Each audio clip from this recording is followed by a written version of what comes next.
నిన్నటి వరకు బంగాళాఖాతంలో ఏర్పడిన అల్పపీడన వాయుగుండంగా మారి ఆ వాయుగుండం ప్రస్తుతం దాని ప్రభావం ఇంకా చూపిస్తున్న తరుణం ఇంకా కదులుతోంది.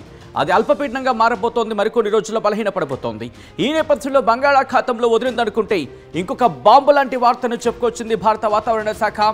ఇప్పుడు ఈ బాంబు లాంటి వార్త వెళ్ళి అరేబియా సముద్రంలో పడిందని చెప్పుకోవాలి. అవును, ఇప్పుడు ఈ బాంబు లాంటి వార్త అరేబియా సముద్రం నుంచి వస్తోంది. ఇంతకీ అరేబియా సముద్రంలో ఏం జరుగుతోంది? ఈ గింగిరాలు కొడుతున్న ఆ పరిస్థితి చూస్తే మీకు అర్థమవుతుంది. ఈ నేపథ్యంలో ఎటువంటి పరిస్థితులు ఉండబోతున్న అంశానికి సంబంధించిన వెదర్ బ్రేకింగ్ తో మీ ముందుకు వచ్చేస్తుంది RTV. Here it is on the screens of RTV. Weather breaking news మీరు చూస్తున్నారు. ఇటు సైక్లోన్ శక్తి భయపెడుతోంది. ఈ ఏడాది అరేబియా సముద్రంలో ఏర్పడిన తొలి తుఫాన్ ఇది. ఈ నేపథ్యంలో ద్వారకకు నైరుతి దిశగా 240 కిలోమీటర్ల దూరంలో అల్పపీడనంగా ఉంది. వాయుగుండంగా బలపడబోతోంది ఈ అల్పపీడనం. ఆ తర్వాత తీవ్ర వాయుగుండంగా మారబోతోంది, తుఫానుగా మారి అవకాశం ఉంది. మరికొద్ది గంటల్లో అంటూ కూడా వాతావరణ శాఖ అంచనాలున్నాయి.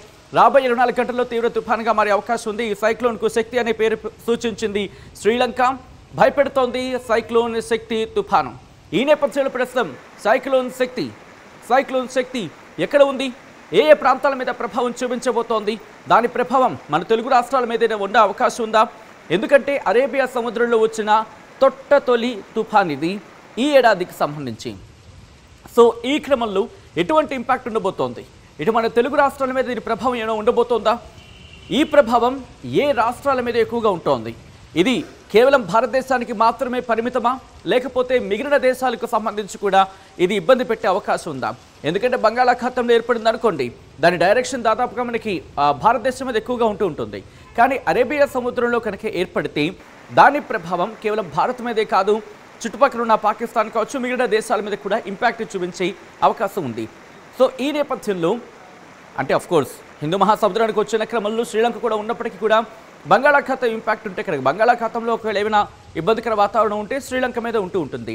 అరేబియా సముద్రంలో ఏర్పడింది అనుకుందాం, ఇది దాదాపుగా మనకి ఒక విధంగా చెప్పాలంటే వెస్ట్ ఏషియాకు సంబంధించి ఇంపాక్ట్ చూపించే అవకాశం ఉంది. వెస్ట్ అలాగే నార్త్ వెస్ట్కి సంబంధించి ఏషియాకి సంబంధించి నార్త్ వెస్ట్ ఈ ఏషియన్ కంట్రీస్ మీద ఇంపాక్ట్ చూపించే అవకాశం ఉంటుంది. సో ఈ క్రమంలో భారత వాతావరణ శాఖ ఏం చెబుతోంది? అట్ ద సేమ్ టైం ప్రస్తుతం సైక్లోన్ శక్తి ఎక్కడ ఉంది, ఎలా ఉంది, దాని ప్రభావం ఏ విధంగా ఉంటుందనేది ఇప్పుడు ఒకసారి మనం మాట్లాడుకునే ప్రయత్నం చేయబోతున్నాం. మీరు చూడొచ్చు, ఇదిగో ఇది భారత వాతావరణ శాఖ శాటిలైట్ మ్యాప్స్ ద్వారా నేను మీకు చూపించే ప్రయత్నం చేస్తాను. మీరు చూడొచ్చు సైక్లోన్ శక్తి ఎక్కడ కేంద్రీకృతమై ఉంది అనేది. మీరు చూస్తే కనుక ఇదిగోండి, కాస్త జూమ్ చేసి చూపించే ప్రయత్నం చేస్తున్నాను. ఇదిగోండి, గుజరాత్కి సంబంధించి ఇంపాక్ట్ ఉంది.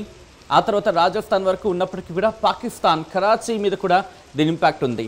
కొద్దిసేపటి క్రితం మనం మాట్లాడుకున్నట్టుగా ఒకసారి మీరు ఇక్కడ చూడొచ్చు ఎటువంటి ఇంపాక్ట్ ఉందనేది. ఎందుకంటే ఒకసారి ఓకే, ఇదిగోండి మీరు చూస్తే ఇప్పటికే మనకి ఈ సైక్లోన్ శక్తి ఇది మన వాయుగుండం. అంటే ఇది కాస్త బలహీన పడుతోంది. ఇది మనకి కాస్త రాంచీ అంటే బీహార్ కావచ్చు, లేకపోతే దాంతోపాటు ఇటు వెస్ట్ బెంగాల్ కావచ్చు, దాంతోపాటు ఒడిస్సా, ఇటువైపు మీద జార్ఖండ్, ఒడిస్సా, ఈ ఛత్తీస్గఢ్ వీటి మీద ప్రభావం ఉన్న పరిస్థితి మనం చూస్తున్నాం. ఇది ఇంకా బలహీనపడుతోంది. ఇది కాస్త బలహీనపడి వాయుగుండం నుంచి అల్పపీడనంగా మారి ఆ తర్వాత అది బలహీనపడే అవకాశం. బట్ ఈ క్రమంలోనే ప్రస్తుతం ఇటు అరేబియా సముద్రంలో ఈ ఏడాది ఏర్పడిన తొలి తుఫాన్ ఇది. దీని ఇంపాక్ట్ మీరు చూడొచ్చు. ఇక్కడ దాదాపుగా మనకి రాజస్థాన్కి సంబంధించి జైసల్మేర్, జోధ్పూర్ వరకు కూడా ఇంపాక్ట్ ఉంటే, ఇక్కడ పాకిస్తాన్ కరాచీ మీద కూడా దీని ఇంపాక్ట్ ఉంది. ఇటు గుజరాత్కి సంబంధించి మనకి ఇంపాక్ట్ కనిపిస్తుంది. దాదాపుగా అహ్మదాబాద్ వరకు కూడా దీని ఇంపాక్ట్ ఉందంటే కనుక అర్థం చేసుకోవచ్చు. కాస్త ఈ ద్రోణుల ప్రభావం మహారాష్ట్రతో పాటు మధ్యప్రదేశ్ వరకు కూడా కనిపిస్తున్నప్పటికీ ఈ ప్రభావం మాత్రం మనకి గుజరాత్ మీద ఎక్కువగా ఉంది. కాస్త ఇటు రాజస్థాన్ వరకు కూడా మనకి కంటిన్యూ అవుతున్న పరిస్థితి. బట్ మేజర్గా గుజరాత్ కోస్టల్ ఏరియాస్లో ఇంపాక్ట్ ఉంటే కరాచీ మీద తీవ్రమైన ప్రభావం చూపించబోతుందంటే ఎటువంటి అతిశయోక్తి లేదు. సో ఈ క్రమంలో భారత వాతావరణ శాఖ ఏమంటోంది? కొద్దిసేపటి క్రితం మనం మాట్లాడుకున్నట్టుగా ఇది గుజరాత్కి మాత్రమే ముప్పా, లేకపోతే ఇటు పాకిస్తాన్కి వెళ్ళే అవకాశం ఉందా? ఇటు మరి ముఖ్యంగా మాట్లాడుకునే క్రమంలో తప్పించుకునే అవకాశం కనిపిస్తుందా? గుజరాత్ దీని నుంచి తప్పించుకునే అవకాశం ఉందా? ముప్పు నుంచి తప్పించుకోబోతుందా అనేది ఒక్కసారి చూసే ప్రయత్నం చేద్దాం. ఒక్కసారి నేను మీకు ఈ మ్యాప్లో చూపించే ప్రయత్నం చేస్తున్నాను. జస్ట్ కొద్దిసేపటి క్రితం మనం మాట్లాడుకున్నట్టుగా ఒక్కసారి ఈ మ్యాప్ని చూడండి. ఈ మ్యాప్ని చూస్తే మీకు అర్థమవుతుంది దాని ఇంపాక్ట్ ఏ స్థాయిలో ఉంది అనేది. ఇదిగోండి, మనం మాట్లాడుకుంటే కనుక గుజరాత్ మీద ఉంది, కరాచీ మీద కూడా దీని ప్రభావం కనిపిస్తోంది. గుజరాత్లోని కోస్టల్ ఏరియాస్ మీద మనకి క్లియర్ కట్గా కనిపిస్తోంది. సో చూసారుగా, ఇది మన ఇండియన్ మ్యాప్. ఇదంతా కూడా ఇది గుజరాత్కి సంబంధించి మధ్యప్రదేశ్, మహారాష్ట్ర, రాజస్థాన్, ఇది పాకిస్తాన్ కరాచీ. ఇక్కడ మీరు చూడొచ్చు దాని ఇదే సైక్లోన్ శక్తి ప్రస్తుతం ఇక్కడ కేంద్రీకృతమై ఉంది ఇటు అరేబియా సముద్రంలో. ఎలా ముందుకు వెళ్ళబోతుంది అనేది డీటెయిల్గా ఈ సైక్లోన్ ఇన్ఫర్మేషన్లో చూసే ప్రయత్నం చేద్దాం. ఇదిగోండి, కాస్త నేను జూమ్ చేసి చూపించే ప్రయత్నం చేస్తాను. ఇదిగోండి డీటెయిల్గా ఒకసారి ఇన్ఫర్మేషన్ చూపించే ప్రయత్నం చేస్తా. ఇదిగోండి, cyclonic storm Shakti, pronunciation Shakti over north east Arabian Sea అంటూ కూడా చెప్పుకొచ్చిన సందర్భం. ఈ డీప్ డిప్రెషన్ అంటే ఈ వాయుగుండం నార్త్ ఈస్ట్కి సంబంధించి north east Arabian Sea moved north westwards with speed of 8 km/h during last 6 hours అంటూ చెప్తున్న సందర్భం. సో ఇలా ఎక్కడెక్కడ ఉంది కేంద్రీకృతమై అంటే కనుక ద్వారకాకు 250 కిలోమీటర్ల దూరంలో, అలాగే నలియాకు సంబంధించి 270 కిలోమీటర్ల దూరంలో, పోర్బందర్కి 300 కిలోమీటర్ల దూరంలో, కరాచీకి 360 కిలోమీటర్ల దూరంలో, పాకిస్తాన్కి సంబంధించి కరాచీలో 360 కిలోమీటర్ల దూరంలో కేంద్రీకృతమై ఉంది. ఇది రాబోయే 24 గంటల్లో సివియర్ సైక్లోనిక్ స్టార్మ్ అంటే తీవ్ర తుఫాన్గా పరిణమించబోతోంది.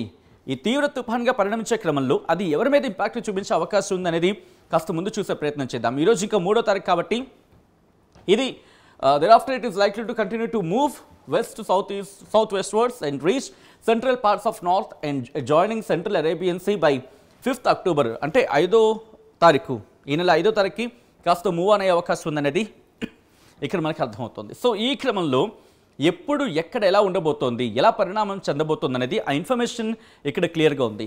3వ తారీఖున సైక్లోనిక్ స్టార్మ్గా ఉండబోతోంది. గంటకు 65 నుంచి గరిష్టంగా 85 కిలోమీటర్ల వేగంతో గాలులు వీచే అవకాశం ఉందంటూ కూడా భారత వాతావరణ శాఖ చెబుతోంది. అలాగే 3వ తారీఖు ఈరోజు 12 గంటలకి, ఇప్పుడు ఈ 2 అయిపోయి కాబట్టి 6 గంటల నుంచి అంటే 3వ తారీఖు సాయంత్రం 6 గంటలకి గంటకు 85 నుంచి గరిష్టంగా 105 కిలోమీటర్ల వేగంతో గాలులు వీచే అవకాశం ఉంది. దాంతో సైక్లోనిక్ స్టార్మ్ అంటే తుఫానుగా మారబోతోంది.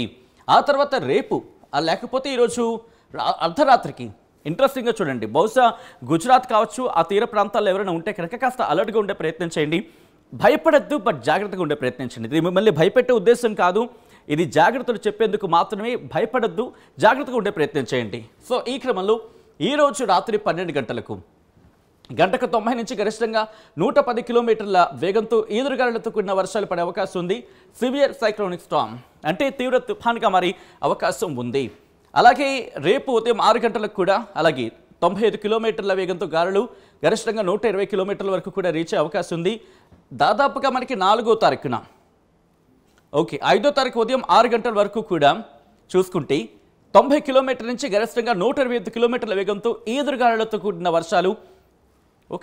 రేపు కూడా కాదు, 5వ తారీఖు సాయంత్రం 6 గంటల వరకు కూడా. కానీ గమనిస్తే కనుక మీరు 5వ తారీఖు ఉదయం 6 గంటల వరకు కూడా గాలి వేగం గట్టిగా ఉండబోతోంది. అంటే 95 కిలోమీటర్ల నుంచి గరిష్టంగా 125 కిలోమీటర్ల వరకు వెళ్ళబోతోంది. సివియర్ స్టార్మ్గా ఉండబోతోంది, అంటే సివియర్ సైక్లోనిక్ స్టార్మ్ తీవ్ర తుఫానుగా ఉండబోతోంది. అట్ ద సేమ్ టైం 5వ తారీఖు సాయంత్రం మాత్రం 6 గంటల ప్రాంతంలో 90 నుంచి గరిష్టంగా 110 కిలోమీటర్ల వేగంతో ఈదురుగాలులతో కూడిన వర్షాలుగా ఉంటూనే తీవ్ర తుఫానుగా ఉండబోతోంది. ఆ తర్వాత 6వ తారీఖున ఇది కాస్త దాని ప్రభావాన్ని తగ్గించుకొని సైక్లోనిక్ స్టార్మ్ అంటే తుఫానుగా మారబోతుంది అనేది ఇక్కడ మనకి అందుతున్న అంచనాల ప్రకారం అర్థం చేసుకోవచ్చు. సో ఇక్కడి నుంచి కాస్త ముందుకు వెళ్ళే ప్రయత్నం చేసినప్పుడు ఇదంతా ఇన్ఫర్మేషన్. ఇది మీరు చూస్తే ఇక్కడ డీప్ డిప్రెషన్, ఇదిగోండి డీప్ డిప్రెషన్కి సంబంధించి ఇక్కడ ఎటువంటి పరిస్థితి ఉందనేది. డీప్ డిప్రెషన్ ప్రస్తుతం ఇక్కడ కేంద్రీకృతమై ఉంది. దాని ఇంపాక్ట్ మనం చూడొచ్చు. కొద్దిసేపటి క్రితం మనం క్లియర్గా చూసాం ఇది. సో అక్కడి నుంచి ప్రస్తుతం ఇది మనకి ఇంపాక్ట్ చూపించింది కదా. వాయుగుండం అల్పపీడనం కాస్త వాయుగుండంగా మారింది. ఆ వాయుగుండం కాస్త అల్పపీడనంగా మళ్ళీ బలహీనపడి అది మూవ్ ఆన్ అయిపోతున్న పరిస్థితి. ఇది బంగాళాఖాతానికి సంబంధించిన విజువల్. ఇది ఇక్కడి నుంచి ఇదిగోండి, ఇది మనకి క్లియర్గా అంతగా కనిపించట్లేదు కానీ బట్ దాని డైరెక్షన్ మాత్రం మనకి ఇక్కడ అర్థమవుతోంది ఎలా ఇంపాక్ట్ చూపించబోతుంది అనేది. ఇటు గుజరాత్ కోస్టల్ ఏరియాస్ మీద కాస్త ఇంపాక్ట్ చూపించబోతుంది. ఎక్కడెక్కడ అనేది నేను ఆ రిపోర్ట్ని కూడా చూపించే ప్రయత్నం చేస్తాను. దాని డైరెక్షన్ మీరు చూడొచ్చు, ఇక్కడ స్టార్ట్ అయింది, తర్వాత ఇటువైపు వెళ్ళింది. అంటే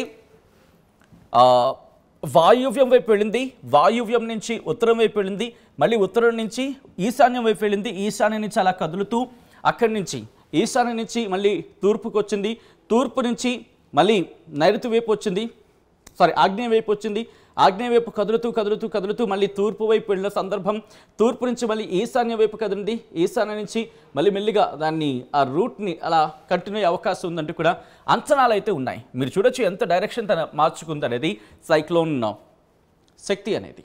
సో ఇక్కడ నుంచి డైరెక్ట్గా మీరు రిపోర్ట్ చూసే ప్రయత్నం చూపిస్తాను. ఇదిగోండి దాని ప్రభావం మీరు చూడొచ్చు, ఇలా ఉంటాయి, ఇలా ఉండొచ్చు అనేది అంచనా. ఎప్పుడిది 3వ తారీఖు, ఈరోజు ఉదయం 11:30 నుంచి రేపు ఉదయం 5:30 వరకు దాని పరిస్థితి ఇలా ఉంటుంది. ఆ తర్వాత ఓకే ఇది కాస్త మూవ్ ఆన్ అవుతుంది. ఎటువైపు వెళ్తుంది ఇది?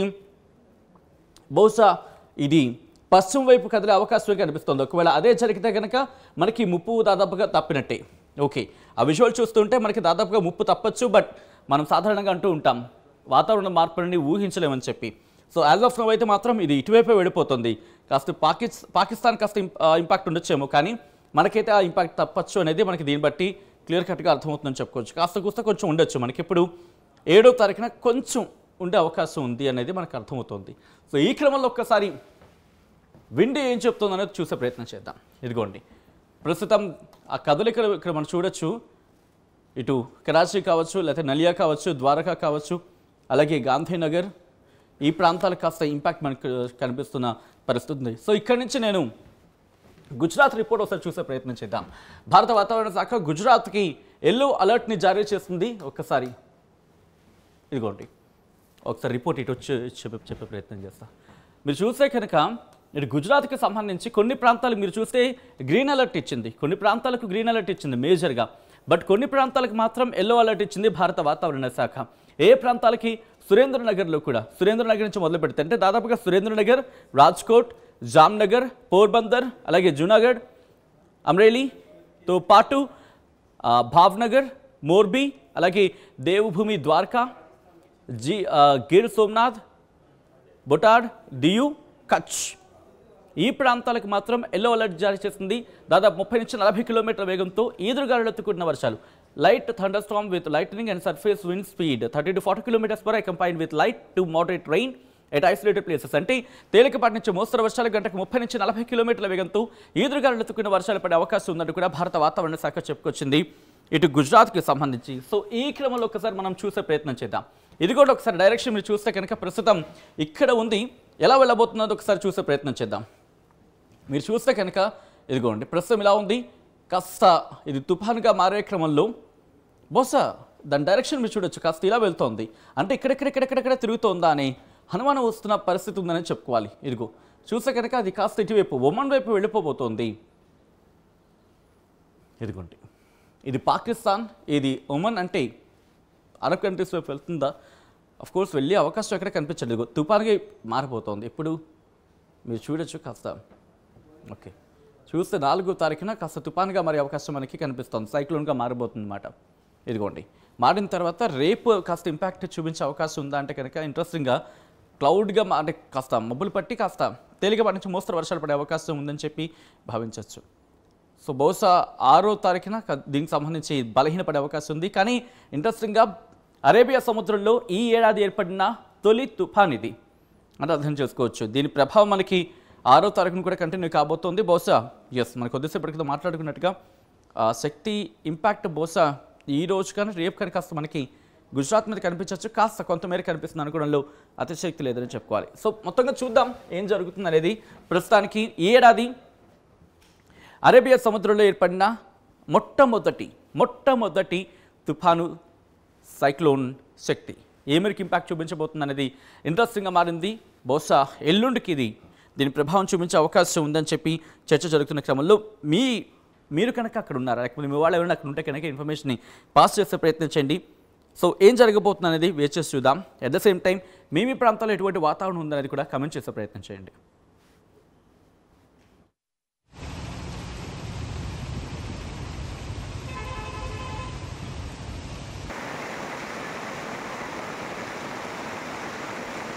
అసలైన తొలి వెలుగు. ఫాలో వాట్సాప్ @తొలి వెలుగు official.